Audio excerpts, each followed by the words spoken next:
আমি যেখানে যেতাম শ্বশুর আব্বাই সেখানে যেত। আমি রান্নাঘরে রান্না করতে গেলে সেখানেও শ্বশুর আব্বা চলে আসত। মাঝে মাঝে শ্বশুর আবু আমায় এমন কিছু কথা বলতো সেটা আমি সহ্য করতে পারতাম না। শিশুর বাবা মা সবসময় বলতো, আমি যদি আমার ছেলেকে না বলতাম তাহলে সে তোমাকে বিয়ে করত না। আমার স্বামী যখন ওই বাড়ি থেকে বেরোতো তখন আমার শ্বশুর আমার ঘরে এসে আমার স্বামীর নামে বাজে মন্তব্য করত। একদিন রাতে আমার স্বামী আমার ঘরে আসেনি, আর আমি ভয় পেয়ে আমার শ্বশুরের ঘরে চলে যাই। তারপর আমার শ্বশুর আমার যা অবস্থা করলেন সেটা আমার বলতেও লজ্জা লাগছে, কারণ কিছু রাত এতটাই অন্ধকার হয় যে মানুষের জীবন থেকে সব আলো মুছে দেয়। আজকের রাতটা আমার জীবনের এমনই একটা অন্ধকার রাত হয়ে ওঠে। আমার স্বামী রজব এখনো বাড়ি ফেরেনি। রাত 1টা বাজছে। আমি ঘরে বসে তার ফেরার জন্য অপেক্ষা করছিলাম। আমার নজর বারবার ঘড়ির কাঁটার দিকে চলে যাচ্ছিল। সেকেন্ডের কাঁটার সাথে সাথে আমার ভয়ে গলা শুকিয়ে যাচ্ছিল। আমি প্রার্থনা করছিলাম যাতে রজব তাড়াতাড়ি বাড়ি ফিরে আসে। এরই মাঝে হঠাৎ করে বিদ্যুৎ চলে যায়। পুরো ঘরটা একেবারে অন্ধকার হয়ে যায়। আবার অন্ধকারে খুব ভয় লাগে, আর এখন চারিদিক অন্ধকার। এমনিতে আমি রজবের না ফেরার জন্য চিন্তায় ছিলাম। তার উপরে অন্ধকার, আমি কিছু দেখতে পাচ্ছিলাম না। মনে হচ্ছে যেন আমি অন্ধ হয়ে গেছি। আমি কোনো রকমে জিনিসপত্রকে নিজের ঘরের দিকে যাচ্ছিলাম। তখনই পাড়ার একটা কুকুর ঘেউ ঘেউ করে ডেকে উঠল। এত জোরে ডাকত যে মনে হলো সে আমাদের উঠোনে চলে এসেছে। ভয়ে আমার প্রাণটা বেরিয়ে যাওয়ার মতো অবস্থা। বাড়িতে তখন আমার শ্বশুরমশাই ছাড়া আর কেউ ছিল না। তিনি ওনার ঘরে ঘুমোচ্ছিলেন, আর আমি নিজের ঘরে একা ছিলাম। আমার মনে হচ্ছিল যে কুকুরটা আমাদের উঠোনে চলে এসেছে, আর সে যে কোনো সময় আমার কাছে চলে আসতে পারে। আমি ভয়ে ভয়ে আমার শ্বশুরের ঘরে গিয়ে পৌঁছালাম। আমি ওনার ঘরের দরজায় ধাক্কা দিতে লাগলাম। যখন ঘরের দরজা খোলে তখন আমি ভয়ে কাঁপছিলাম। আমি বলি, বাবা, আমার মনে হচ্ছে আমাদের উঠোনে একটা কুকুর ঢুকে পড়েছে। আমার খুব ভয় করছে। আমি কি আপনার ঘরে আসতে পারি? আমি এত ভয় পেয়ে গিয়েছিলাম যে আমার মাথা কাজ করছিল না, তাই হয়তো আমি একটা ভুল পদক্ষেপ নিয়ে ফেলি। আমার শ্বশুরমশাই আমাকে তার ঘরে যেতে বললেন। তারপর ঘরের দরজা বন্ধ হয়ে যায়। আর তারপর আমার সাথে যা হয়েছিল সেটা আমার পক্ষে মেনে নেওয়া সম্ভব ছিল না। তাহলে মূল ঘটনাটি বলি। তা একজন স্ত্রী যদি তার স্বামীর থেকে কম সুন্দর হয়, তাহলে সে সবসময় হীনমন্যতায় ভোগে। আজকাল আমার সাথে সেটাই হচ্ছে। রজব একটা খুব সুন্দর দেখতে জোয়ান ছেলে। আমিও দেখতে খারাপ ছিলাম না, কিন্তু আমার গায়ের রংটা একটু ডেম ছিল। এই কথাটা আমাকে বিয়ের পরের দিনই আমার শ্বশুরমশাই মুখ থেকে শুনতে হয়। সকালে যখন আমি জলখাবার খেতে ঘর থেকে বেরিয়ে আসি, তখন বাড়িতে অনেক আত্মীয় স্বজন ছিল। খাবার টেবিলে আমার শ্বশুরমশাইয়ের সাথে তার বোনেরা বসেছিল। আমার শাশুড়ি মারা গিয়েছিলেন। আত্মীয় স্বজনদের মধ্যে বেশিরভাগই আমার শ্বশুরমশাইয়ের ভাইবোন ছিল। আমি ওনাদের সাথে বসে জল খাবার খেলাম। আমার শ্বশুরমশাই সবার সাথে আমার পরিচয় করিয়ে দিলেন। তিনি খুব খোশমেজাজে ছিলেন। কিছুক্ষণ পর সব আত্মীয়রা তাদের বাড়ি ফিরে যায়। তখন বাড়িতে শুধু আমি আর আমার শ্বশুরমশাই ছিলাম। আমার শ্বশুরমশাই আমার জন্য চা বানিয়ে নিল। উনি বলেন, আমি ভাবলাম আমার বৌমা খুব ক্লান্ত, তাই আমি তার জন্য চা নিয়ে এলাম। তিনি আমার পাশে সোফায় বসে পড়লেন, আর চায়ের কাপটা আমার হাতে ধরিয়ে দিলেন। তিনি বলতে লাগলেন, রজব এমনিতে খুব ভালো ছেলে। সে আমার সব কথা শুনে তুমি একটা ভালো মেয়ে, কিন্তু আরও ভালো হতো যদি তোমার গায়ের রংটা একটু ফর্সা হতো। ওই যে বলে না, বসেই হয় যাকে সব সময় কাছে পেতে ইচ্ছে করে। উনার কথা শুনে আমি একটু অস্বস্তি বোধ করছিলাম। আমি উনাকে বললাম, আমি আপনার কথা ঠিক বুঝতে পারলাম না। উনি বলেন, কাল মাঝরাতে রোজ ঘরের বাইরে এসেছিল। আমিও তখন জল খেতে উঠেছিলাম, তাই আমার তার সাথে দেখা হয়ে যায়। সে আমাকে বলে, বাবা, তুমি তার মধ্যে কি এমন দেখেছিলে? তুমি তো জানতে যে আমার সুন্দরী মেয়ে পছন্দ। তুমি অন্তত আমার পছন্দের মানটা রাখতে পারতে। এইসব কথা শুনে আমার মনটা খুব খারাপ হয়ে যায়। তবে রজব কাল রাতে আমার সাথে কোনো খারাপ ব্যবহার করেনি। সে এমন কোনো কথা বলেনি। সে বরং আমার প্রশংসা করেছিল। তবে হ্যাঁ, আমার মনে আছে যে রজব রাত 2টা-3টা নাগাদ একবার ঘরের বাইরে বেরিয়েছিল। কিছুক্ষণ পর আবার ফিরে এসেছিল। আমি হাঁ করে শ্বশুরমশায়ের মুখের দিকে তাকিয়ে রইলাম। তিনি আমাকে বললেন, আমি বুঝতে পারছি তোমার এই কথাগুলো শুনতে ভাল লাগছে না। আমি কাল রজবকে খুব বকেছি আর বলেছি সে যেন ভুলেও তোমাকে এসব কথা না বলে। সে তোমাকে এরকম কোনো কথা বলেনি তো? আমি মাথা নেড়ে বললাম, না, এই কথাটা আমার বিশ্বাস করতে কষ্ট হচ্ছিল, কারণ কাল রাতে রজব আমার সাথে খুব ভালো ব্যবহার করেছিল। শ্বশুরমশাই এর পরের কথাগুলো আমাকে আরও অবাক করে দেয়। তিনি বলেন, আমি ওকে বারবার বারণ করেছি সে যেন তোমার মনে কষ্ট না দেয়। তুমি কিছু মনে করো না মা। কিন্তু আমি যখন তোমাকে দেখতে গিয়েছিলাম তখন তুমি মেকআপ করেছিলে। তখন তোমাকে দেখে আমার ফর্সা মনে হয়েছিল, কিন্তু তোমার আসল রংটা তো পরে দেখলাম। ওনার কথা শুনে আমি চুপ করে গেলাম। আমি বুঝতে পারছিলাম না কি জবাব দেব। হ্যাঁ, এটা সত্যি যে আমাকে যখন দেখতে আসা হয়েছিল তো এখন আমি একটু মেকআপ করেছিলাম, কিন্তু সেটাই তো স্বাভাবিক। আজকাল সব মেয়েরাই তো একটু আধটু সাজগোজ করে। রোজের সাথে যখন আমার সমস্ত বিয়ের কথা পাকা হয়েছিল তখন আমি খুব খুশি হয়েছিলাম, কারণ শ্বশুরবাড়িতে আমার ভুল ধরার জন্য আমার কোনো শাশুড়ি ও ননদ থাকবে না। কিন্তু তখন কি আর আমি জানতাম যে আমার শ্বশুরমশাই বিয়ের পরের দিনই আমার কথায় খুব ধরতে শুরু করবেন। বিয়ের পরের দিন থেকে আমি রান্নাবান্না আর ঘরের কাজ করা শুরু করে দিয়েছিলাম, কারণ বাড়িতে শুধু আমার শ্বশুরমশাই আর আমার স্বামী থাকত। এমনিতে আমার শ্বশুরমশাই খুব ভাল ছিলেন, আমার সাথে খুব ভালোভাবে কথা বলতেন, কিন্তু উনি রজবের ব্যাপারে যেসব কথা বলতেন সেসব শুনতে আমার ভাল লাগত না। রজব অফিসে বেরিয়ে যাওয়ার পরে বাবা আমার ঘরে চলে আসতেন। আমি তখন রজবের ফেলে রাখা জিনিসপত্র গোছাতে ব্যস্ত থাকতাম। বাবা এসে বলতেন, তুমি তাড়াতাড়ি আমাদের জন্য জলখাবার বানানো, তারপর আমরা দুজনে বসে গল্প করব। তিনি আমার সাথে বন্ধুর মতো কথা বলতেন। আমি ওনাকে এটাও বলতে পারতাম না যে আমি খুব ক্লান্ত, একটু বিশ্রাম নেব। কিন্তু চিন্তার বিষয় এটাই যে বাবা সবসময় আমার খেয়াল রাখতেন। আমি যখন রান্নাঘরে থাকতাম তখনই সেখানে এসে হাজির হতেন।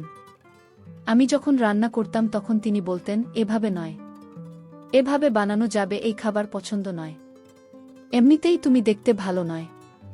তার উপর যদি স্ত্রীর দায়িত্বটা ভালো করে পালন না করে তাহলে স্বামীর মন জিতবে কি করে। মাঝে মাঝে আবার বলতেন যে তুমি রুটিটা গোল করে ফেলতে পারো না। তো সবসময় যদি কেউ কারো মাথার উপর চেপে থাকে তাহলে সেটা একসময় বিরক্তিকর হয়ে ওঠে। আমিও বাবার উপর বিরক্ত হতে শুরু করেছিলাম। একদিন এমন একটা ঘটনা ঘটে যেটা আমাকে আরও বিচলিত করে তোলে।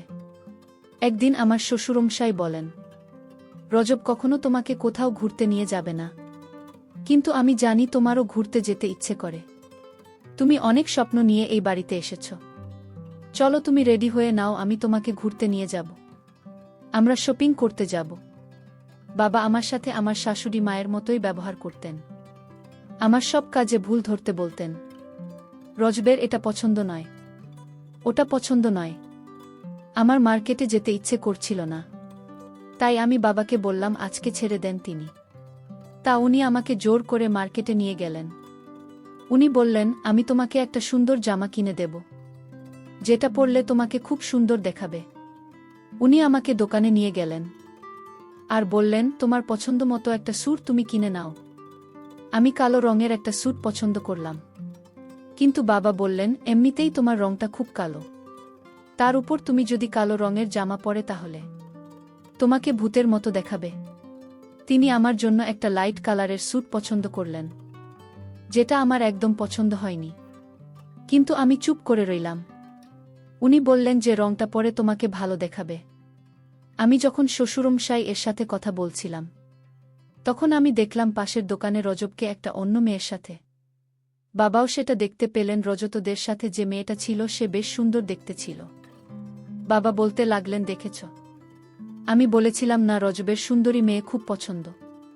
সে যেখানে সৌন্দর্য দেখে সেখানে চলে যায়। রজব সেই মেয়েটার সাথে খুব হেসে হেসে কথা বলছিল। এটা দেখে আমার চোখে জল চলে আসে। আমি ওখান থেকে কিছু না কিনেই চলে আসি। আমার খুব রাগ হচ্ছিল, মনে হচ্ছিল সব কিছু তছনছ করে দিতে। আমি ভাবতে লাগলাম যে রজব কিরকম ছেলে। সে আমাকে বলতো সে আমাকে ভালোবাসে, আর বাইরে গিয়ে সে অন্য মেয়ের সাথে ঘুরছে। আমার শ্বশুরমশাই বললেন, আমি কখনোই চাই না তোমাদের ঘর ভেঙে যাক মা। তবে ছেলেরা একটু স্বাধীন হয়, বিশেষ করে এমন ছেলেরা যারা সৌন্দর্য দেখে পাগল হয়ে যায়। হ্যাঁ, তুমি যদি দেখতে সুন্দর হতে তাহলে হয়তো তোমার স্বামীকে ঘরে বেঁধে রাখতে পারতে। বাবা আমার পাশে বসে আমাকে বোঝাতে লাগলেন। বাবা বললেন, আমি রোজ ওদের সাথে কথা বলবো, কিন্তু আমি কিছু গ্যারান্টি দিতে পারছি না।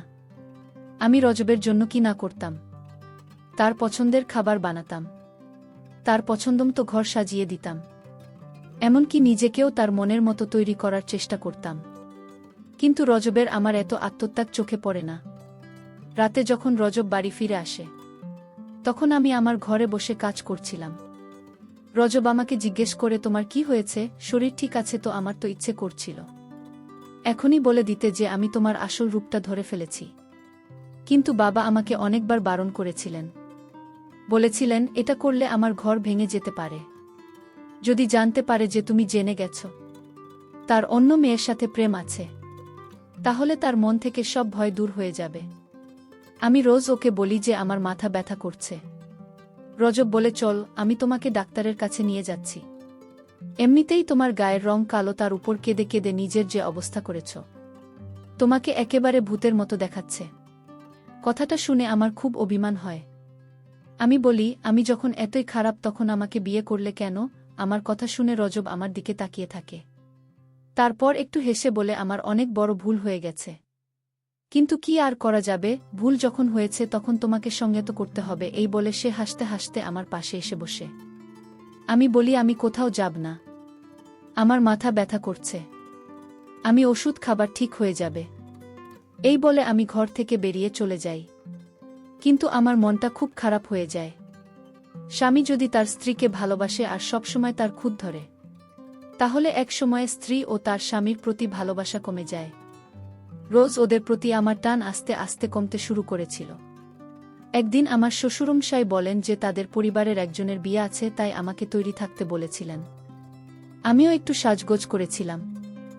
সেই সময় রোজ ঘরে আসে আর আমার দিকে এখন জোরে তাকিয়ে থাকে। ওকে দেখে আমার মনে হলো যে আমি হয়তো তার মনে প্রভাব ফেলতে পেরেছি। সে আমার পাশে এসে দাঁড়িয়ে বলে, তুমি যতই সাজগোজ করুন না কেন, আমার মতো সুন্দর তুমি কখনোই হতে পারবে না। এই বলে সে আমাকে আয়নার সামনে নিয়ে যায়। আমার মনটা পুরো ভেঙে যায়। এতক্ষণ আমি ভাবছিলাম যে 1 ঘন্টা ধরে আমি এত সাজলেন সেটা সার্থক হয়েছে। কিন্তু রজবের কথা শুনে আমার ভুল ধারণা ভেঙে গেল। মনে হচ্ছিল আমার শ্বশুরমশাই ঠিকই বলেন যে ছেলেরা সেই মেয়েকে ভালোবাসতে পারে যারা দেখতে সুন্দর হয়। আমি রজবের থেকে সরে আসি। রাগের মাথায় আমি আমার সব গয়না খুলে ফেলি। তারপর টিস্যু পেপার দিয়ে মেকআপ মুছে ফেলি। এটা দেখে রজব একটু গম্ভীর হয়ে যায় আর বলে, রজনী, তুমি এটা কি করছো? আমরা এমনিতেই অনেক লেট হয়ে গেছি। আমি বলি, আমি কোথাও যাব না। রোজ বলে, এমন ছেলেমানুষি কেন করছো তুমি? একটা ছোট ব্যাপারকে এত বড় করে কেন দেখছো? আমি বললাম, আমার ওখানে যাওয়া ঠিক হবে না, কারণ আমি তোমার পাশে মানাবে না। আর তোমার কি মেয়ের অভাব আছে? ওখানে অনেক সুন্দরী মেয়ে থাকবে, তুমি বরং তাদের সাথে। এটা বলার সাথে সাথে রজব আমার গালে জোরে থাপ্পড় মারে। আমি এটার জন্য একদম তৈরি ছিলাম না। আমি রজবের কাছ থেকে এটা আশা করিনি। রজব বলে, এসব কি কথা বলছো তুমি? তোমার কি আমাকে দেখে সেরকম লোক মনে হয়? আমাদের গলার আওয়াজটা এতটাই উঁচু ছিল যে ঘরের বাইরে অবধি আমাদের আওয়াজ শোনা যাচ্ছিল। আমি বলি, আমার সামনে ভদ্রলোক। আমার শ্বশুরমশাই আমার কাছে এসে বসে। আমি বলি, সবসময় রজব আমাকে নিয়ে ব্যঙ্গ করে। আমি যখন ওর এতটাই অপছন্দ তখন ও আমাকে বিয়ে করো কেন? আমি জোরে জোরে কাঁদতে শুরু করি।